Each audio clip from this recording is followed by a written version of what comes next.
Hello friends, मैं हूं अजीज। आप देख रहे हैं मूवी स्टॉक चैनल, जिस पर आज मैं बात करने वाला हूं फिर से मूवीज अपडेट के बारे में। हाँ, मैं थोड़े रेगुलर होने की कोशिश कर रहा हूं, धीरे धीरे हो जाएगा। लेकिन सीधे बात की जाए टॉपिक की, तो इस बार बात करने के लिए कई सारे टॉपिक्स हैं, खास करके एमसीयू और डीसीयू की तरफ से। ये कोई गाली नहीं बल्कि यूनिवर्स की बात है, मजाक करो। खैर, अपडेट में क्या क्या है उसकी बात की जाए तो सब कुछ यहीं पर बता दूं। इंट्रो लगा देते हैं, उसके बाद सीधे टॉपिक पर बढ़ते हैं। जिससे पहले बनेगी मेरी छोटी मोटी सी वो हाथ जोड़ने वाली रिक्वेस्ट, जो की है चैनल को सब्सक्राइब, वीडियो को लाइक और शेयर करने की छोटी सी रिक्वेस्ट, तो प्लीज कर लो।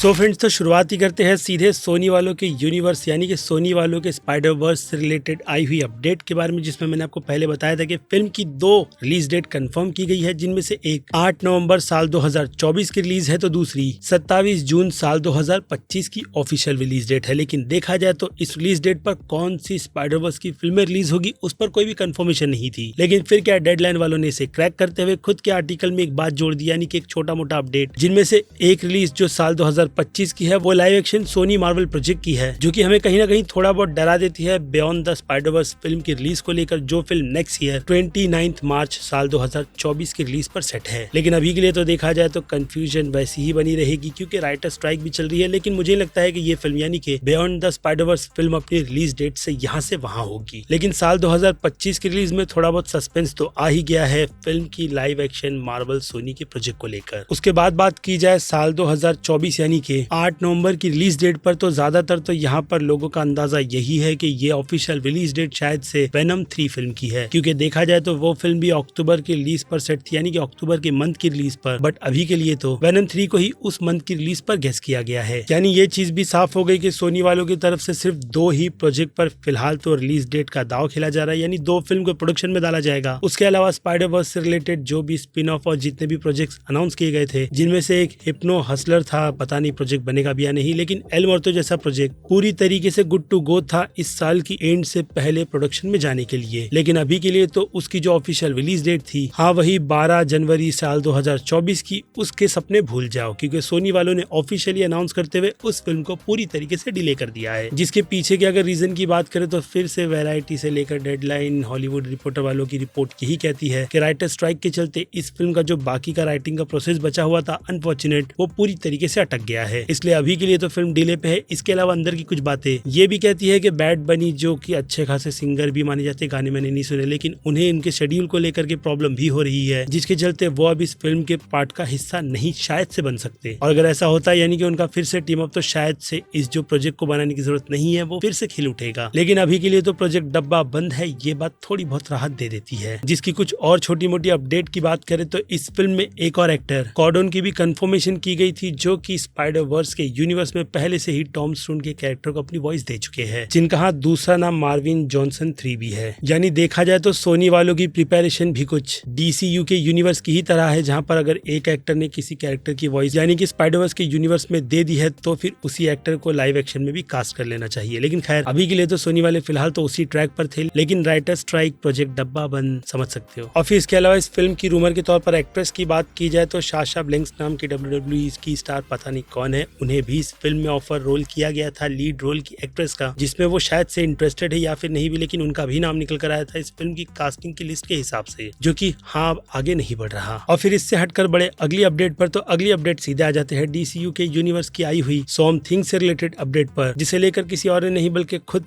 फिल्म के ऑफिशियली अनाउंस कर दिए गए डायरेक्टर जेम्स मैंगोल्ड ने कंफर्म करते हुए ये बता दिया कि वो इस फिल्म को असल मायने में किस टेक को देखकर बनाना चाहते हैं, क्योंकि ऑलरेडी सॉम थिंग पर कुछ सीरीज, कार्टून्स और कैरेक्टर को कई बार इंट्रोड्यूस भी करवाया गया है, गेम में भी हो चुका है। लेकिन इस पर उनका टेक इस फिल्म को सिंपल सी गॉथिक हॉरर जैसी फिल्म बनाने का है, जो कि हाँ हमें मैन और मॉन्स्टर की स्टोरी प्रेजेंट करेगी। जिनकी इस छोटी सी अपडेट से ही ये बात पता चल जाती है कि वो इस फिल्म को कितना ज्यादा रियल रखकर, कम बजट तो इन्वॉल्व होगा ही, लेकिन एक अच्छी फिल्म बनाकर देना चाहते हैं। अगर गौर होगा तो भाई मजा आ जाएगा, क्योंकि अगर जेम्स ने इस तरीके की प्रेजेंटेशन में यानी कि कम बजट अच्छी खासी फिल्म काफी ज्यादा गौर को दिखाते हुए हुए बना दी तो फिर उनके हिसाब से, क्योंकि उन्हीं का हिसाब लगेगा, उन्होंने बैठकर मीटिंग की होगी, इसलिए वो काफी श्योरली ये बता रहे हैं कि स्वैम्प थिंग की एक अच्छी फ्रेंचाइजी उनकी नजर में उन्हें बनती हुई दिख रही है, जो सपना हाँ DCU का भी है। लेकिन अब समझ सकते हो कंट्रोवर्सी, बेकार से फैंस उनका क्या मानना है। लेकिन खैर देखते हैं कि DC का ये स्टैंड जेम्स गन के आने के बाद फैंस को कितना ज्यादा अपीलिंग लगता है, जिनमें फिलहाल तो जेम्स मैंगोल्ड की ये स्वैम्प थिंग की अपडेट मुझे काफी ज्यादा पसंद आई है। और फिर इससे हटकर सीधे आ जाए वेब पोलो की रिपोर्ट, यानी MCU के कॉमिक कॉन के पैनल पर तो अनफॉर्चुनेट फिलहाल तो वेब की रिपोर्ट यही कहती है, ऑफिशियली कंफर्म करते हुए कि इस बार केविन फेगी ने किसी भी तरीके की कसम सैन डिएगो के कॉमिक कॉन में जाकर फिल्मों के प्रोजेक्ट को अनाउंस नहीं करने की कसम खाई है। यानी वहां पर हमें छोटी मोटी ही अपडेट मिलने वाली है, जैसे कि ट्रेलर, कुछ छोटी मोटी आ रही कंफर्मेशन, जिसमें स्लेट्स तो बिल्कुल भी नहीं खोले जाएंगे। और अगर इसके पीछे के रीजन की बात की जाए वो भी बहुत ही ज्यादा सिंपल है, जिनमें ऑब्वियसली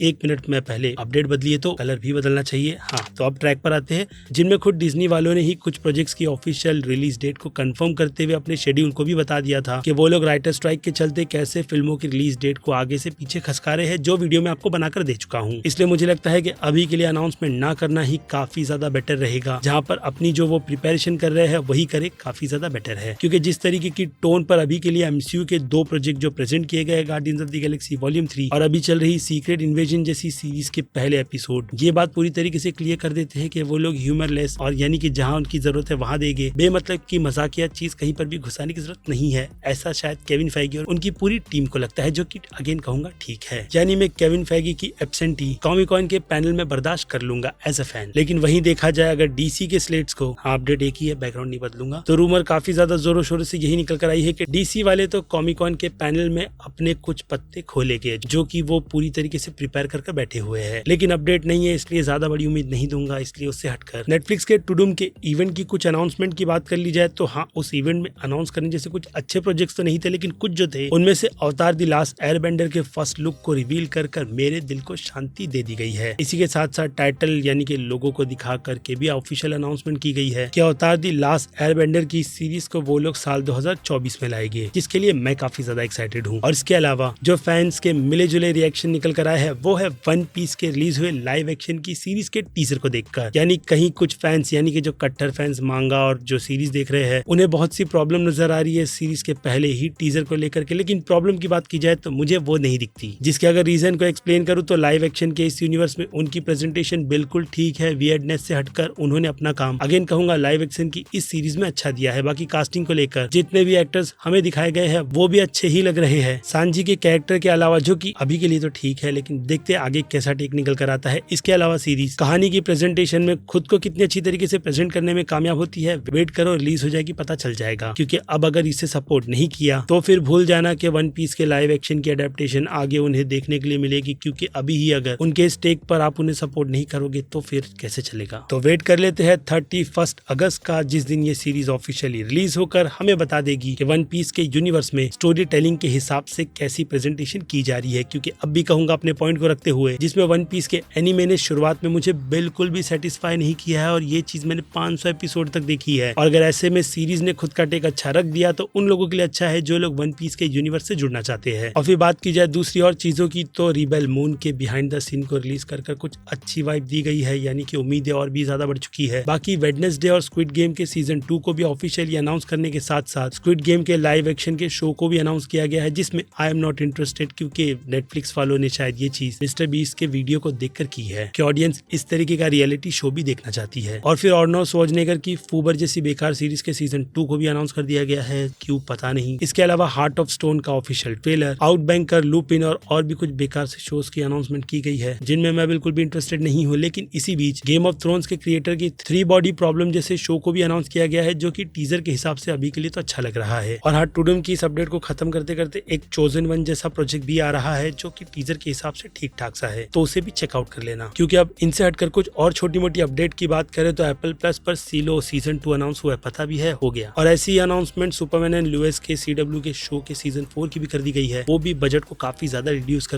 और इसके अलावा एम नाइट शैमलन की बन रही फिल्म ट्रैप, जो कि साल 2024 में रिलीज होगी, तो उस फिल्म को एम नाइट शैमलन ने डिस्क्राइब साइकोलॉजिकल थ्रिलर के हिसाब से दिया है, यानी एक और दिमाग खराब करने वाली फिल्म, जो कि उनकी हर एक होती है। लेकिन फिर भी इस बार देखते हैं कि वो अपनी इस फिल्म के साथ प्रॉपर लैंडिंग कर भी पाते हैं या नहीं, क्योंकि 2 फिल्में आ चुकी है, जिसमें सरप्राइज के नाम पर क्या मिला है, बाबा जी का ठुल्लू। और फिर इससे हटकर डिज्नी की कुछ और फिल्मों फिल्मों की भी रिलीज को कंफर्म कर लिया जाए तो फिर सबसे पहले आ जाते हैं अवतार फिल्मों की रिलीज डेट पर, जो कि आपको अगेन स्क्रीन पर दिख रही होगी कि कैसे 5 पार्ट तक की फिल्मों की रिलीज डेट को साल 2031 की रिलीज पर सेट कर दिया गया। यानी अब तीसरा पार्ट साल 2025 19 दिसंबर को आएगा, तो वहीं इसका चौथा पार्ट 21 दिसंबर साल 2029 में आएगा और तीसरा पार्ट 19 दिसंबर साल 2031 की रिलीज पर सेट है। समझ सकते हो कितना ज्यादा टाइम लगाकर इस फिल्म के 5 पार्ट को बनाया जाएगा, जो कि पहले जेम्स कैमरन की कंफर्मेशन के हिसाब से 3 तक ही थी, लेकिन फिल्म के सेकंड पार्ट की सक्सेस को देखते हुए डिज्नी वालों ने उन्हें परमिशन पूरे 5 पार्ट बनाने की दे दी है। बाकी लेट्स सी कि वो लोग इसे किस तरीके से आगे डिलीवर करते हैं, जो कि आई एम डैम श्योर वो लोग करेंगे ही। इसके अलावा स्टार वार्स के यूनिवर्स को भी लेकर रिलीज डेट स्क्रीन पर दिख रही होगी, जिन फिल्मों की तीनों सागा में आई एम नॉट इंटरेस्टेड, क्योंकि 3 पार्ट ने अपनी प्रेजेंटेशन के हिसाब से मुझे डिसअपॉइंट ही किया है। बाकी स्टार वार्स का यूनिवर्स कुछ उसी तरीके से चल रहा है, जिसे हम कह सकते हैं कि हौले हौले कभी बार ऊपर जाता है या तो कभी काफी ज्यादा नीचे, जो कि मैंडलोरियन के इस तीसरे सीजन के साथ हो चुका है। लेकिन इस बीच जो राहत वाली अपडेट है वो निकल कर आई है एलियन वाली फिल्म के यूनिवर्स से रिलेटेड, जिसे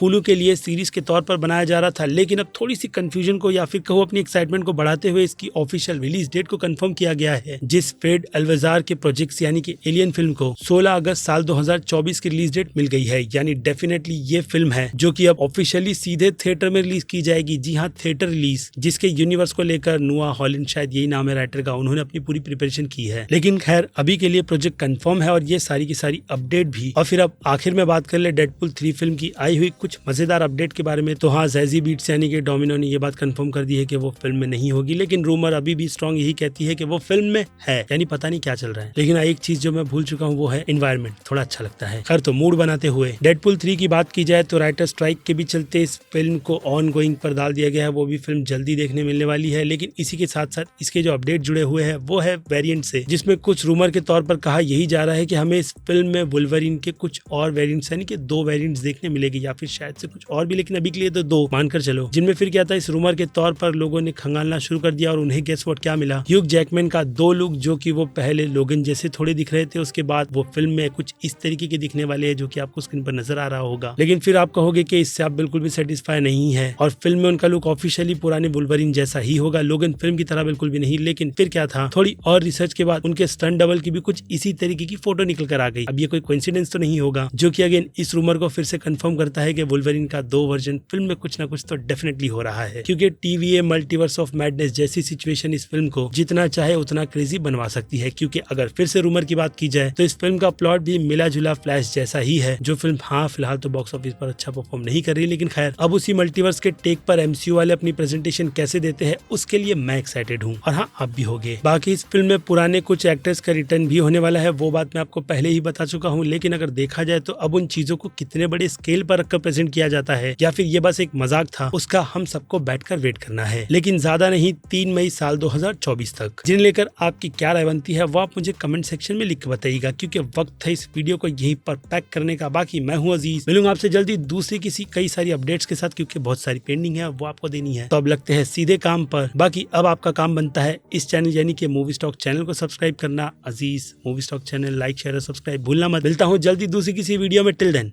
बाय।